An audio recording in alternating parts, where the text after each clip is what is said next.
alle sammen, og hjertelig velkommen til den her lille. I den her lille video vil jeg bare vise alle de striler. Jeg har min strilekasse, jeg nogle gange tager med til ridning. Så bare så I kan se strilerne og det, hvad der er der i. Okay, det første er, den ser sådan her ud. Den er mørke med sådan nogle her ting heroppe og et håndtag. Og den er lavet til, at man kan stå på den, så man kan bruge den som en skammel. Så hvis vi åbner den her en gang, nu er det sat i min strilekasse. Det første er, at der er sådan en lille holder her ting, man kan putte den ned i. Det første, der lige er her, det er sådan en her grøn børste med regnbue her, der er virkelig blød og har en lidt sjov form, sådan en her form. Den er virkelig god og blød og dejlig til at bruge, når man skal strile hesten, så den er rigtig god at bruge. Det andet, det er en af mine yndlingsstriler faktisk. Det er simpelthen en Magic Brush. Og jeg elsker bare Magic Brush, fordi de er gode til at få det der jord, at bare sidder hårdt fast. Jeg bruger en gnopper til det.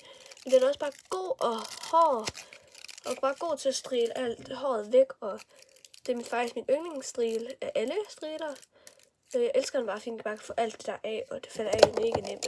Den er bare min yndlingsstril. Den Magic Brush. Den næste, det er bare en helt normal rens hår. Mørkegrøn og sådan her med denne her. Og den her, jeg har så brugt dem her til ridning, de er bare ret rene. Så denne her rens helt normal rens hår, jeg bare bruger til ridning. Den næste jeg har, det er sådan en her lidt mere hård en. Den er sådan lidt mere stiv i det, hvis man kan sige det på den måde, lyder jeg mærkeligt, men ja, I forstår nok, hvad jeg mener. Men lidt mere hård i det, og sådan lidt mere fast, fordi at den er bare lidt bedre her til at holde, altså sådan til at strile hest. Den er bare rigtig god til at få alt håret af og med. Så det er simpelthen den her.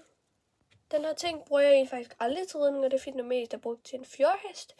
Men jeg sige, man kan også bruge den til kæmpe eller sådan noget, men jeg vil bare sige, den mest god til fjordhest, hvis jeg har stridt med en til lige at redde op af.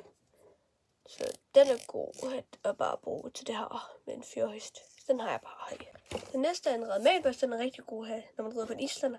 Islander har en rigtig tyk og dejlig mal. Det er rigtig godt lige at have en ret hård her med rigtig dejlige læder ting her. Holdfaste. Og ellers har den bare sådan brun, mørkebrun her. Rigtig god at have med til en strilkasse. Den næste, det er simpelthen bare sådan her helt normal ridebørste strile, man bare lige kan strile med. Den kender jeg alle nok, der er hestepiger.